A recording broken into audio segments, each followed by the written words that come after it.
Hello and welcome to Talk to the Doc podcast. We're digging into the strategies that help leaders thrive in kind of modern times. Today, we're unpacking something a little bit unusual. The cybersecurity maturity model certification, oftentimes just referred to as CMMC. It's not so much like red tape for cybersecurity, but kind of a way to build trust, reduce risk, and create opportunity in this world where cybersecurity is now that cost of entry. I'm your host, Steve the Dr. Meek, and the doctor is in. Today I have Brian Guenther, fellow CISSP and president here. So Brian, how are you doing today? I'm great, Steve. Thanks for having me. Awesome. So I don't spend a lot of time around CMMC, but I thought it'd be great to have Brian on today just to kind of talk a little bit about things, as an expert in that specific area, typically more related to the federal government. But since we deal with local and state government and non-corporate or non-business or non-governmental clients, I suspect we'll see some of those things make their way into some of the other security frameworks. So let's get started. Brian, do you want to tell us a little bit about yourself? Sure. Yeah, no problem.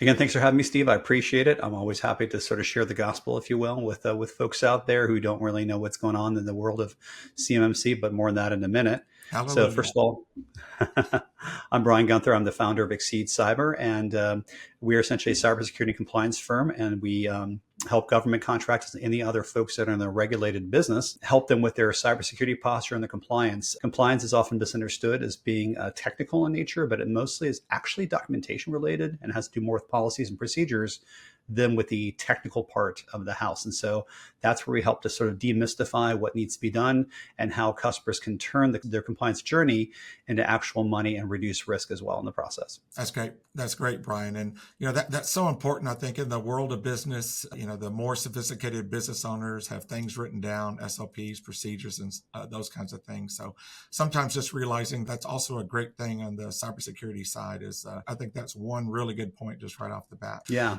absolutely. So let's go ahead into the statistics, the vitals. You come in here, you're my patient, and I'm talking with you, but I always like to take some quick vitals to kind of get a sense of what's going on. So the first thing I have is the pulse. So can you give me something a little bit maybe market trendish? Tell me what the pulse is from your point of view right now. Sure. Yeah, this is actually a really great place to start, Steve. So first of all, let's start with the high level. The Department of Defense, often called the DoD, is rolling out CMMC, Cybersecurity Maturity Model Certification, CMMC, an acronym, to more than 300,000 plus U.S. defense contractors. Now, they could be prime contractors that have a direct relationship with the Department of Defense, or further down the stack, so to speak, subcontractors, tier 1, tier 2, tier 3, and so on, that have a relationship kind of all the way up the stack, back up to the federal government. And they may be selling a product or a service to the Defense Department, because essentially the military and the Defense Department buys pretty much anything that's made or sold, right? Whether it's a product or a service, they pretty much buy it from contractors out there in the ecosystem. And there's 300,000 plus companies that need to be kind of ready for this. And there's a growing urgency among contractors to kind of understand what's going on. They have to address their compliance concerns before it becomes a barrier to winning contracts and renewing contracts. And that's really the high level why I wanted to share this with you today. Now, for the typical contractor, what's their first struggle? I know you deal with all different levels of sophistication, all different kinds of clients. But what's typical for an organization who's just getting started or reaching out to? Yeah, chances are they're probably not getting started in what they do. They're just getting started in their journey, their compliance journey. And the first struggle, to answer your question, Dr. Steve, is that they have a lack of understanding as far as what's required to be done, because they've heard conflicting information. And I don't want to say disinformation, but at least misinformation, because they're, as I kind of refer to, like, maybe you had hung out at Thanksgiving last year with your family and your drunk uncle told you that CMMC is just a bunch of BS and it's going away. And you may have listened to that, and that may not be true. That may not be factually correct. And so the scuttlebutt might be in your world, like, hey, this isn't real. It's not something we have to do to comply with these federal and these Defense Department requirements. But the reality is that's actually not true. And so what we do, the first thing we do when we talk to a prospect, we educate. That's really how we start.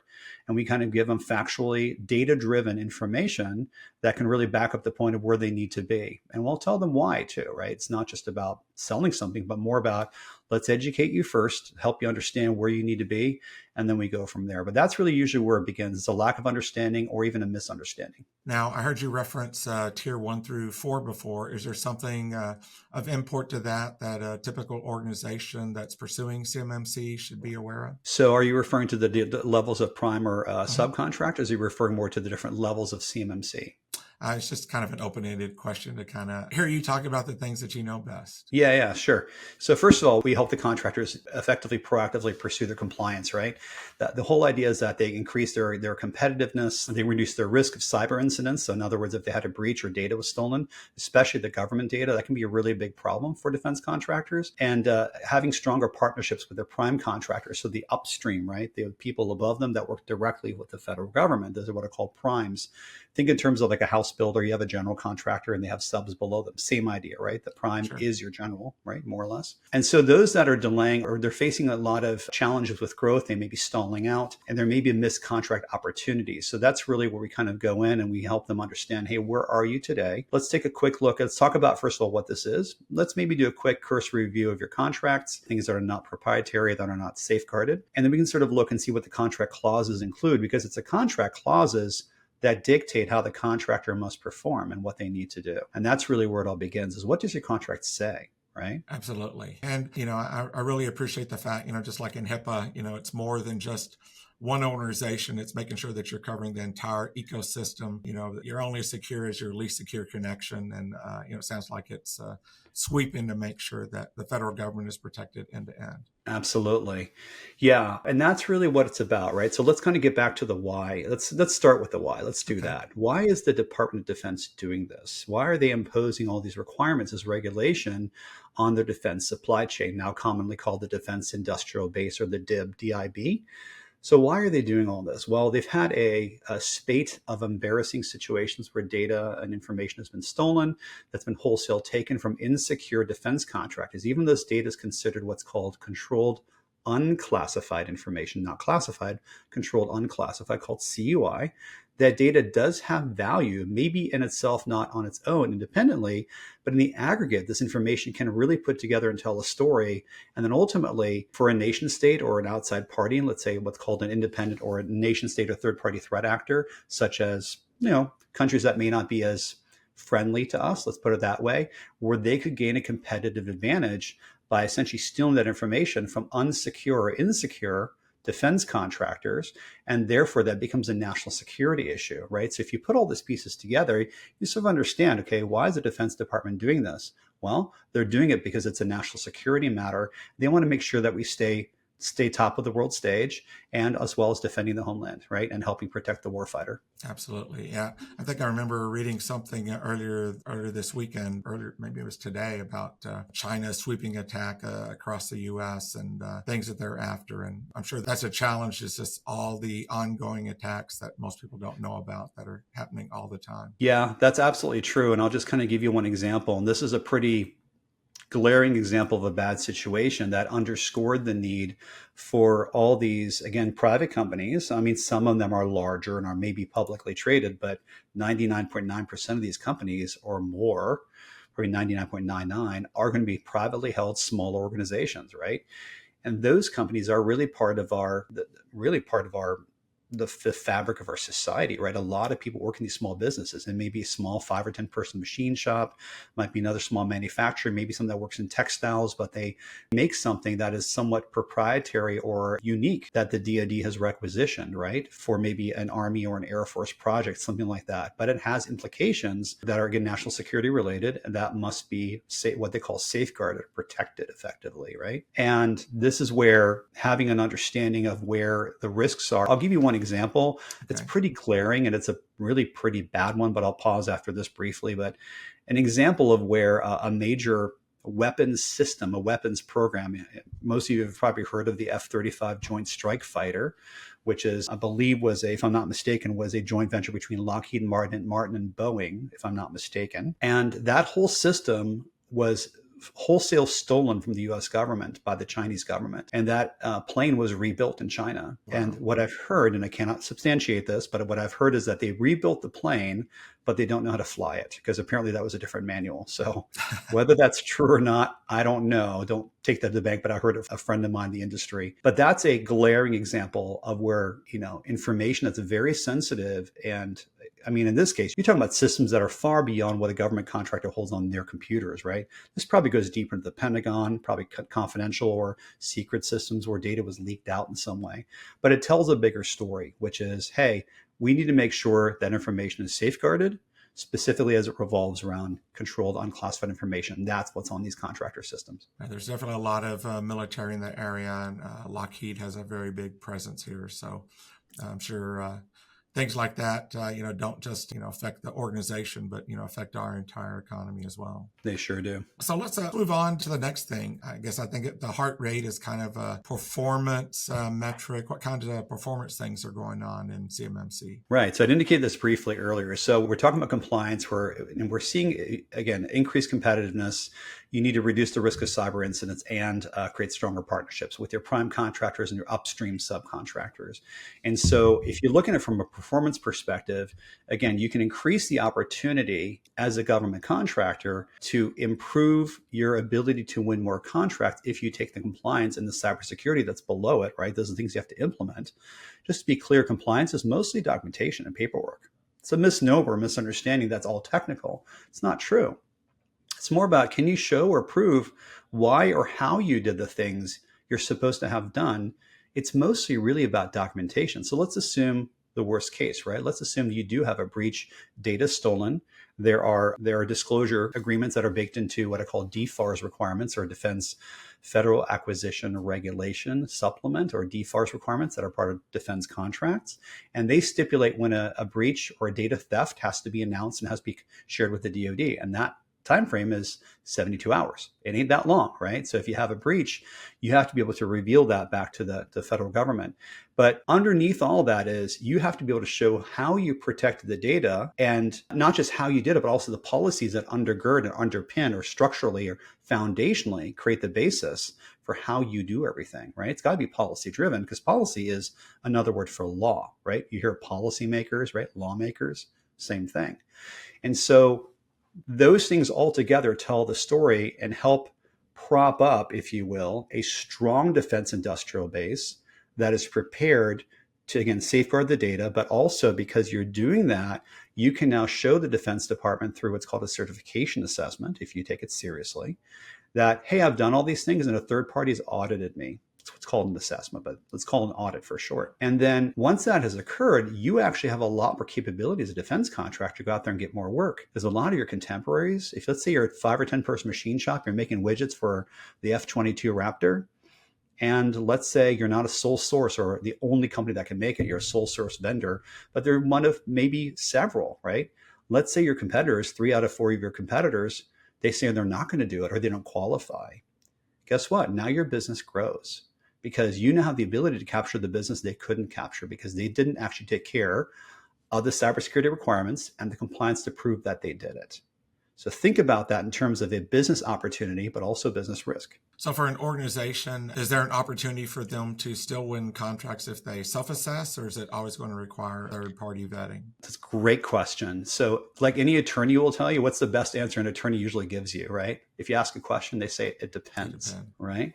That's what you often get from a lawyer. Now, I'm not a lawyer. I just play one on TV. That's my dumb little joke. I just play a doctor on TV. So there you go. Exactly. Right. I just play a doctor online.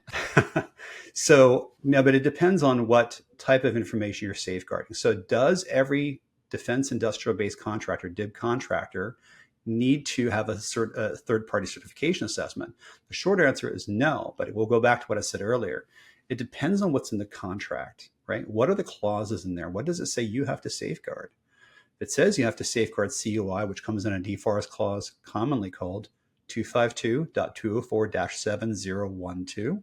I know it's a mouthful, commonly abbreviated DFARS 7012, if that's in there, or DFARS 7021, that is upcoming. If that's in there, then you do have to get a third-party assessment. Now, if that's not in there, it all comes down to the specifics of what the contract language states. So again, it depends. Make sure you're working with a government contracts attorney. If you need to be connected to one, if anyone out there is listening to this, and you need to be connected to one, please reach out to me. I'll happily connect you to one a government contracts attorney who can help you kind of weed through the thicket, because you don't want to sign agreements that you don't understand. Sure, that's I think every organizational owner or leader has to have a little bit of legal bent just to survive and thrive and be able to deal with everything that goes on in the in the current environment. For sure. So aside from contracts, what about offerings? You talked about some some design work or things that would be of a physical nature for a provider. What about software services or things in the cloud, or are there different things that organizations have to do for CMMC, or different programs they need to be involved with or aware of? So it all depends on if they're going to go after and pursue their CMMC, what's called a level 2 certification. That requires 110 controls. That's part of what's called the NIST, National Institute of Standards and Technology, NIST Special Publication 800-171. Now that's a mouthful. And ultimately what that means is underneath it all, you have 110 what are called security practices, cybersecurity practices that have to be implemented, managed, and maintained in order to safeguard this data we talked about earlier called CUI, controlled unclassified information. Now, if they go after that and they pursue those mechanisms and they implement those things and they get a certification assessment, they now have the ability to, again, to move forward in the marketplace and then help effectively and help their primes or their subcontractors above them fulfill that requirement and, again, protect the warfighter. We talk about getting the assessment and completing that. What's the cycle associated with that? Do they have to get it every certain period of time? Are there obligations each quarter? What are typically what's your guidance there, or what's required there? Sure. Yeah. I'll tell you what, the CFR 32, Code of Federal Regulation 32, Part 170, that was published, by the way, in the Federal Register last December 16th, I believe, 2024. And that's what outlines and lays out the entire program, right? The CMMC program, what's required. But it points back to existing federal clauses, right? Defense clauses that have existed for a while. And so to answer your question, Steve, it's an easy question, but not an easy answer. So the answer is, how often they have to be assessed? Well, they have to have a foundational assessment. They have to start there. Then they have to be reassessed every 3 years. What's called a triennial assessment, right? Every 3 years. However, the organization that is now, in this case, let's say seeking and also got a certification, or it's called an OSC, that defense contractor, they actually have to attest to the fact that they are maintaining that certification requirement forever going forward. As long as they're a DoD contractor and their contracts stipulate that they have to be compliant and have a certification assessment and be compliant going forward, they have to maintain that. And this is why compliance is not a one and done situation. It's not we're going to level up and then we'll just forget about it, right? Set it and remember the old Ronco rotisserie grills? Set it and forget it. Whoop, turn the little knob, your chicken rotates and it's self-based, it's all ready to go. You can just walk away. It's not what this is, right? This is you got to keep going back. You got to be checking it, taking the temperature, you got to be basting it. If you're making the changes, changing the seasoning, all that stuff, right? That requires ongoing. And that chicken, by the way, it's never fully cooked. You're always cooking the chicken the whole time. So just, a little humor there, but that's the whole idea is you got to keep checking it. And if you make changes to the recipe, got to document that, right? Write the policy. Oh, we made a change. Well, did you go through a change control board? Did you actually have an approved process around this? Did you update the procedure? You can see where I'm kind of starting to say these things. Hopefully that is sort of setting in, right? That makes sense. Why compliance doesn't really ever end. It just keeps going because you have to maintain. Yeah, and I think that's a commonality between all different compliances, whether it's HIPAA or CJIS or whatever things going on. There's typically requirements for grand assessment, after major network changes or other things that are going on, but you have to maintain your programs the entire time. Otherwise, we know what happens when you stop doing what you should be doing and bad things happen. Yeah, the first thing that goes by the wayside, somebody's like, oh, hey, Bobby, you're the IT guy. You can just take over this compliance thing, right? Bobby's like, sure, boss, right? The first thing that happens when Bobby gets busy is compliance gets dumped. just what happens, right? They're not maintaining, they're not staying on top of it. That's a problem, right? I mean, let's just also talk about other conformance regimes you mentioned earlier. You talked about CGIS, you talked about ISO 27001, SOC 2, you talked about HIPAA. Very few of those are actually federally mandated or have teeth behind them that are law, right? That are implemented through regulation. Certainly HIPAA and now CMMC are, but all the other ones are kind of, some of them are optional, right? GDPR comes from European law, but let's just say PCI, DSS, payment card industry, like credit card, saving, protecting your credit card data, for example. That's not a law, but that's more of but it is, again, a level of protection around data information security.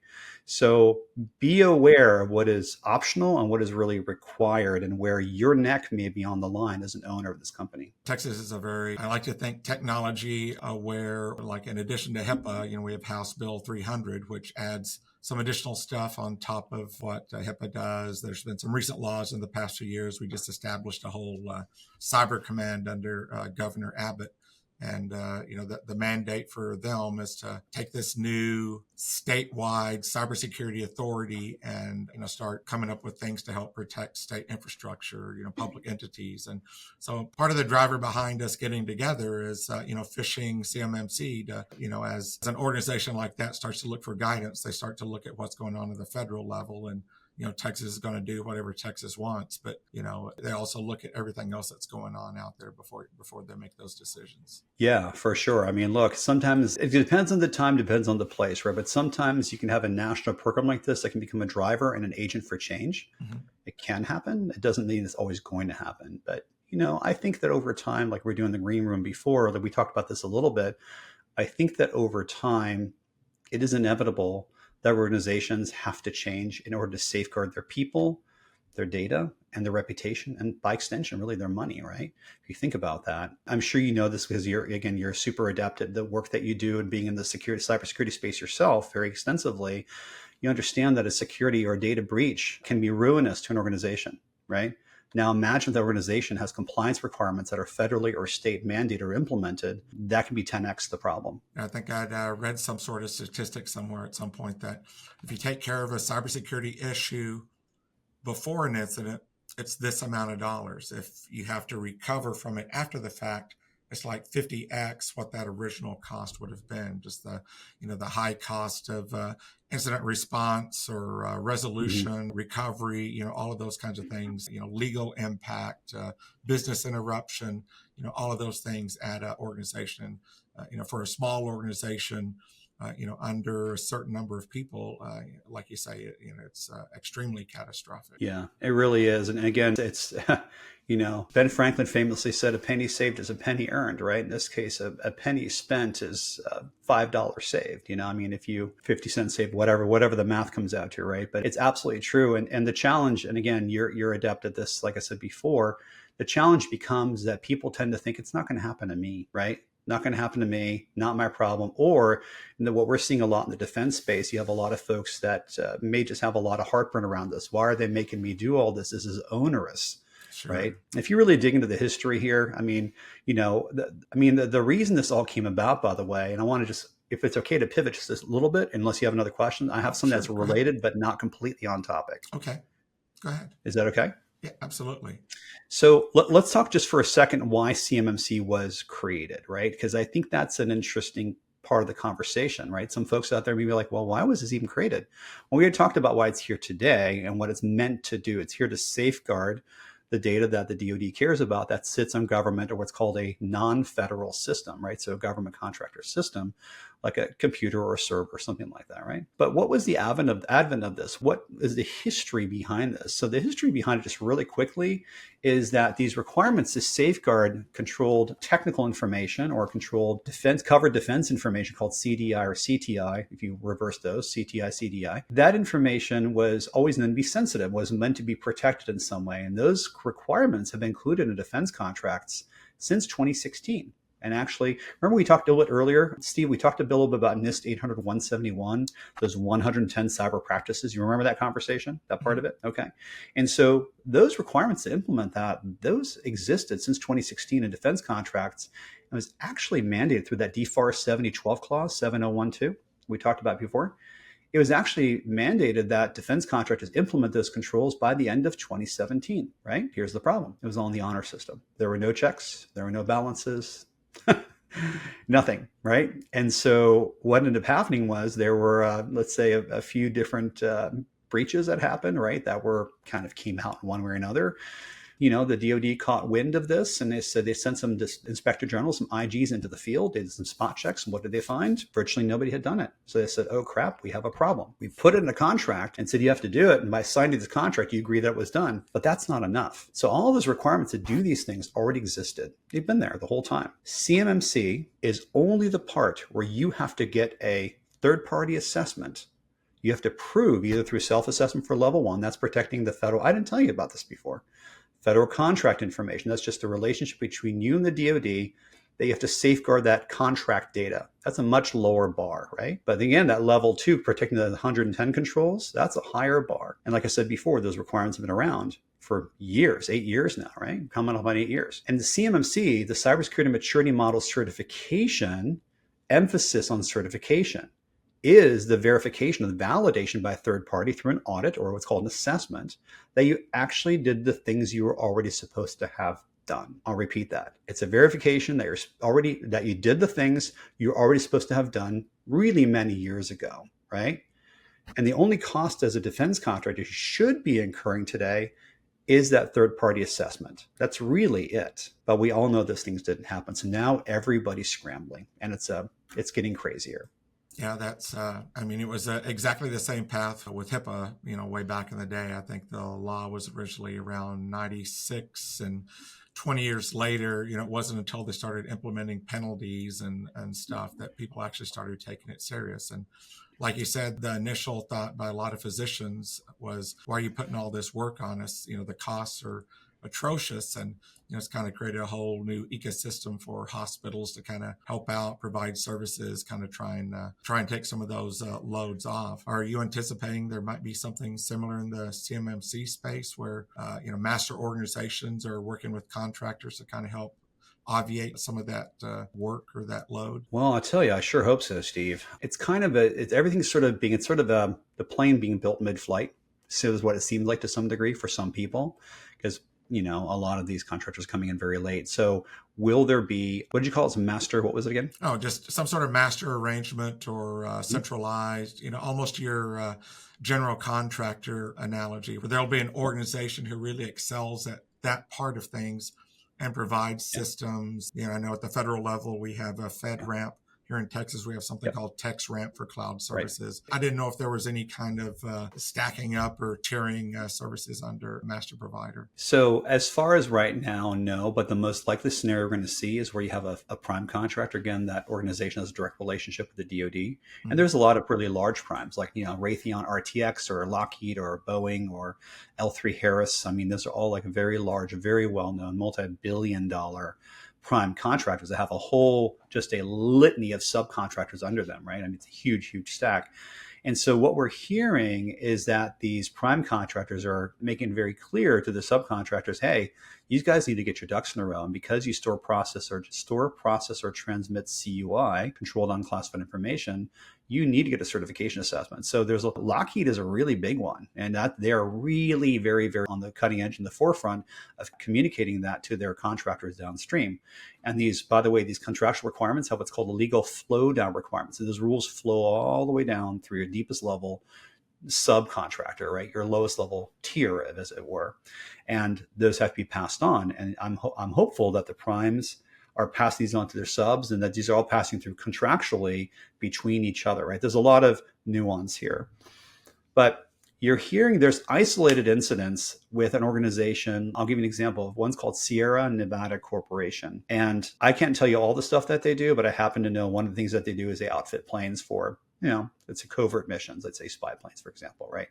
And that's one of the things that I've heard. And, Sierra Nevada Corporation, I've heard that they are taking the example of helping their contractors or subs with a, let's say, kind of what's called a CUI enclave, where the controlled and classified information lives, where you kind of create a border or, essentially an edge around where the data lives and how the data is processed or transmitted and accessed, for example, right? And so we're seeing some of that happening, but those are more isolated cases than anything. I don't know that there's a lot of coordination centrally, certainly not by the DoD. The DoD is not going to get involved in this, right? As far as how they're going to create kind of a master plan or program and put in sort of this master agency, so to speak, that's making that available. So I'll pause there. I've been monologuing for a little bit. No, that's a lot to take in, but I think to me the important thing is that organizations just need to be more aware of what compliances may or may not touch them. We're talking about the DoD, we've talked about the state level, we've talked about the local level.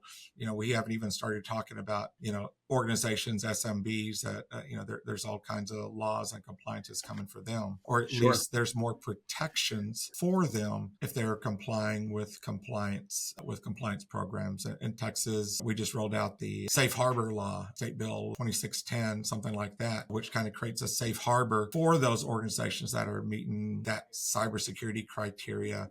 I think the focus there was also around CIS controls, which we tend to focus on, but regardless of the organization, finding something to ascribe to and, trusting in it as a roadmap on your path to protecting yourself and protecting your data and your client's data as well. Yeah, I mean, certainly CIS with its various implementation groups and subcomponents is a very strong standard to which to apply to various different industries, but whether it be governmental or commercial. I love it for the prioritization, the good start, IG1, implementation group 1, that's basic cybersecurity hygiene. Here's where you start. That's always a challenge for organizations that, they feel like it's a never ending litany of, I got to add this, I got to add this, I got to add this. Well, yeah, I mean, that's what it takes to secure yourself from all the different attacks that organizations have. But we don't just make this up. You and I don't make this up as security practitioners.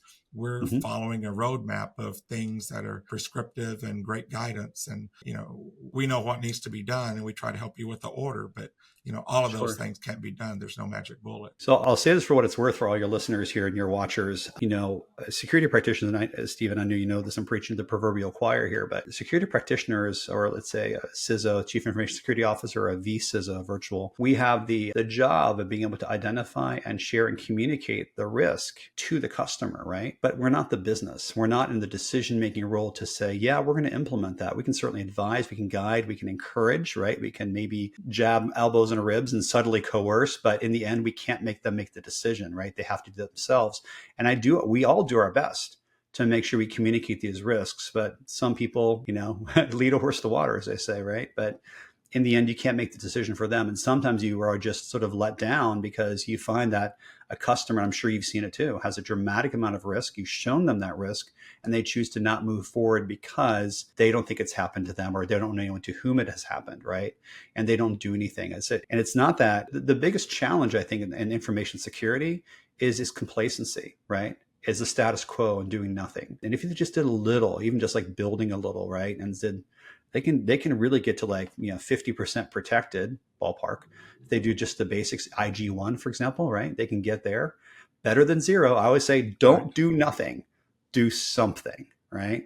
But in the end, they still have to make a decision. Yeah, we did this thing with our dedicated client base where I did this kind of, called it security officer briefing, where I engaged with the executive at our clients to just kind of talk to them about risk management and, as a process kinds of things, and why I can help out with things that we do and handle the third party risk, but they still have their own first party risk and things that they're responsible for. And anyways, it was like this educational thing. And the thing I loved about it is how eye opening it was for some people that we, unfortunately, as a provider, gave the impression that we took care of everything, or at least the client said, hey, you guys take care of everything, so I don't have to do anything. And that's absolutely kind of a wrong thing. As you pointed out, we're here to help organizations make good decisions in their own best interest related to risk, more specifically cybersecurity, like all their other risks, like their, risk from, whatever they're doing for healthcare, the risk for, machinery or, field work or OSHA or whatever else, cybersecurity is just another one of those. Yeah, absolutely. And just, we've all been through the gauntlet to some degree, right? And, a lot of our customers, especially if they're not well educated, and then really that falls on us, right? If we've done a poor job educating them, that's on us. We should be educating them. But a lot of folks that have an IT person, whether they're internal and a full-time employee, or if they're outsourced, or who knows, or they're working with an MSP, right? Managed IT service provider, they tend to believe mistakenly that just because someone's managing their IT, their information security and the risk is being managed, those are different things, right? And again, now we're getting more into the generic side of the conversation here. It's not really CMMC specific, but it is a part of the conversation, right? Oh, you're my IT guy. I thought you're handling everything, whatever everything is, right? Right. Yeah. I heard a saying once that I love, that the more obvious the more obvious the term is, the more it needs to be explored and expanded. When you assume a generic thing is happening, it's important to kind of dig into it and unravel that. For sure. So let's go ahead and move on to the next metric, weight. I like to think of this as a little bit more strategic. What's the strategic weight you're seeing around CMMC? So CMMC it's a business requirement for the defense contractor to implement, right? It's a requirement. It comes through law, and it's actually congressional mandate, and it was implemented through regulation, right? Because regulation is an extension and implementation of a law, right? That's really how it works. A lot of these departments and federal agencies have the ability to do that, regardless of whether you may agree with regulation or not. It's just a part of our legal fabric, if you will, in our country. And so the compliance is a requirement, but it's not just a checkbox. Okay, you can't look at that as between checkbox, like I said, one and done. It has to go on. It has to be maintained. First of all, implemented, but then maintained. And so if you look at companies as treating compliance as a long-term initiative and an investment in their company, they're really going to benefit from that, because those that really get it, in quotes, right? They get what compliance is and they take it seriously. They're going to be setting themselves for long-term positive sustained revenue. And they're also going to have the ability to edge out other non-compliant organizations and win the contracts that they cannot, right? Because remember, we talked about earlier certification. If they are not certified for CMMC level 2, after these requirements start appearing in defense contracts, and by the way, we haven't said this yet, CMMC will start appearing in defense contracts starting November 10th of this year, 2025. It's not far away. Yep, it's not far away. We're talking about, 50 days at this point, 48 days, whatever that number is. I mean, that's fresh into basketball season. That's right. And it's coming down the pike, right? And so what they're really doing is they're risking millions or even billions if they're larger, right? But let's say they're smaller, they could be risking millions of contracts and being locked out of contract awards. Because while they can bid on a contract that requires CMMC certification, especially if you process, store, transmit COI, and that's based on the contract, right? The RFP will show you what's required. You cannot be awarded if the contract requires it if you don't have your certification. And so you really got to look at this very, very carefully and long and hard and say, do I really have the right information here? And most organizations don't. And I think we're going to hit this wall in the next 6 to 12 months. We're going to have a whole bunch of defense contractors that get denied the contract, that are locked out because they're not certified. And there's a saying which I can ascribe to someone in the industry. His name is Jacob Horn with Summit 7. He's kind of a CMMC town crier. So I'll borrow this line from him, which is, you can be early to CMMC and you can be late. You can't be on time. And right now, everyone's late. Anyone who's not done it and not in line to be certified or kind of getting close to ready, they're late. So now, in your efforts, do you ever find that with all this confusion, that some organizations are doing the wrong things towards certification and wasting money? Yes, they often are trying to self-implement controls and write policies and procedures, and they really don't know what they're doing. And I'm not trying to speak ill of them. And they're maybe sort of grading themselves on a stronger curve, or sort of on a curve, right? And saying, oh, we have a better score for our 110 controls. Because when you have a perfect score, you have 110. But if you have an imperfect score, you can have a negative 320, right? And so that's literally how these things are scored, right? You can go down to negative 320. So it's a bit of a hot mess sometimes. And often if they have especially the IT person who has no knowledge of how to create policies, write policies, implement procedures, building a risk register, having their documentation in place, including all their assets, right? Their CUI assets, for example, understanding who their vendors are, documenting all their devices, their people, their locations, every system that they use. All those have to eventually be kind of like flow up into something called a big old document called a system security plan. And that's kind of like your Bible, so to speak, for your certification assessment. If you don't have that locked in with all your policies, procedures, and your artifacts, your diagrams to prove that you have it all locked in, you're going to be in trouble. But I'll kind of end that long ramble there and say it's really crucial that small defense contractors understand what their risk is and that this is a revenue protection issue. Think of it in that way. What if I was 100% DoD focused and tomorrow all my revenue goes away or 50% falls away overnight? Will I survive that? I can definitely see that. And I also appreciate your point. Just the person who's probably really, really good at troubleshooting computer issues, whether they're internal or external to the organization. But if you're really good at dealing with the computer and technical stuff, then you're probably not the ideal documentation, organization, keeping track of policies person. Those are kind of rare to have those two skills. And that is rare. Those are really rare birds. And that's why really good compliance people that have a strong background in systems engineering, network security, cybersecurity, policy documentation, policy writing, process writing. When you think of that's a confluence of all these different skills and capabilities that are rare to come by. So therefore that's why that work is so hard to do, and just kind of abdicating it to your IT guy, you're really, again, shooting yourself in the foot. I mean, we see that just in cyber insurance policies. We'll talk to an organization, ask the IT guy or, person who filled out the most recent cyber insurance form. And sometimes it's the accountant, sometimes it's the CFO, sometimes it's someone who has nothing to do with the technology just because, hey, I don't want to ask that person documentation or procedural stuff, or the answer that the technical answer is like, well, that's not actually correct. I understand what they're saying, but the question is asking something completely different. So it's easy to have that separation, that dichotomy of technical versus administrative as being two different things. Exactly. Because in the end, let's go with the cyber insurance conversation for just a second, right? Let's kind of go down that rabbit hole. I know we're coming up on time here, so I'll make it quick. But if we were to go down that path and say, all right, you now filled out a cyber liability application to get a policy issued for your company, right? So if you have a cyber incident or a breach or some sort of an event, right, that led to a data/financial loss, and in the end, it kind of in a way leads to a loss of some sort, you have to file a claim. Now, did the person who filled out this form, like you said, the CFO, are they understanding of what you actually have done, what was implemented, how that was done? Because if you put all the controls in place, let's say you did, but you're still breached, is there a chance that the claim will be paid? Maybe. It could be paid. But if it's a big enough claim, they're going to start going after you. Okay, you have these in place, but we don't think that's how they got in. And by the way, we want to see how you documented these. What's your policy and your procedure around this? Is this a repeatable process? Because if they take you to court and you have this title that nobody wants, which is called defendant, then you have to prove that what you did was actually a repeatable, consistent process. It can be legally enforced if you're taken to task, right? That's the thing that you're pushing up against, right? Because you want your claim to be paid and you want to be a defensible posture with what you do and how you do it. Definitely the organizations, the insurance industry, they really get into the specifics and use your own words against you.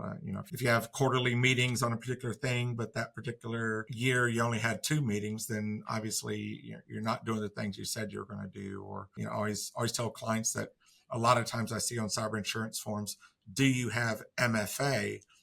But it doesn't, it's a yes, no question. It doesn't ask yes, you no, have MFA on your email or on your network or VPNs or your computers when you log in. Yeah. So, right. And so it's like, yes, asterisk, and then you add a whole page of documentation, right? Exactly. And you can do that, by the way. That's an ability. And so it is an ability to do that. But I agree with you. It's nuance, right? So oftentimes you get stuck in a yes, no answer, but not realizing you can provide more information. And the more information you provide about how you do it, the better off you are. What about misconceptions? We talked about doing the wrong things, but are there other misconceptions people have just about compliance in general? The biggest misconception is that it doesn't apply to them and that's going to go away. That's still kind of hanging out there. Like old wives' tales, right? There's a reason that they're out there and they've really been around for a long time. Because just because you heard about it, just because it was socialized through your social network, doesn't mean it's true. But that's the biggest issue I think most folks are facing, and they don't know where to begin and they don't know what data to start with. So misconceptions are, it's not real, 1, 2, it doesn't apply to me, and 3, how dare they? That's kind of the biggest thing, right? How dare the government impose this requirement on me? And don't they realize I'm a sole source contractor and they can't make me spend all this money because that's just rude, right? I'm being a little tongue in cheek. Yeah. Forgive me for being a little glib, but it's sort of intentional, right? So I'd say those are the biggest ones, is just, as I said already. So any suggestions? You talk about it being cost prohibitive. If you were engaged with a very small, 5-person organization just getting started, what's your dollar friendly way for them getting started without going into debt? Well, unless they have a lot of cash on the books, if they're just getting started, chances are they are going to go into debt, or some will have to finance this, which is going into debt, right? Mm-hmm. It's not an easy answer, because really most organizations, whether they're 100 or 10 or 100 people, they're going to probably look at investing about $150,000 just to get to their compliance level to get there.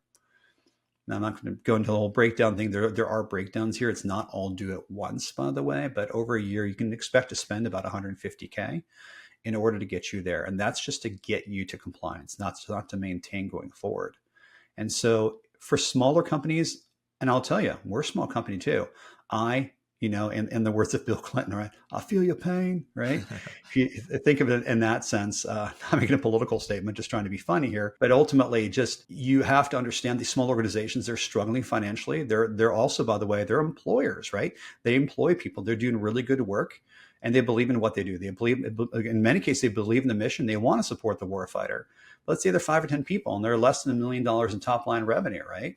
And now you got to put out $150K. Let's assume now all your business is DoD. You kind of have to do it. You have to figure out a way. But if a portion of it is DoD, I've advised folks, I've talked to prospects, and I've said to them, I say, listen, let's talk about your top line. Ask them questions. What's your top line revenue? How much of that is DoD focused? What's your profit margin on those? I literally walk them through the story. And what I end up with is saying, you might make $50,000 in profit on your DoD work every year.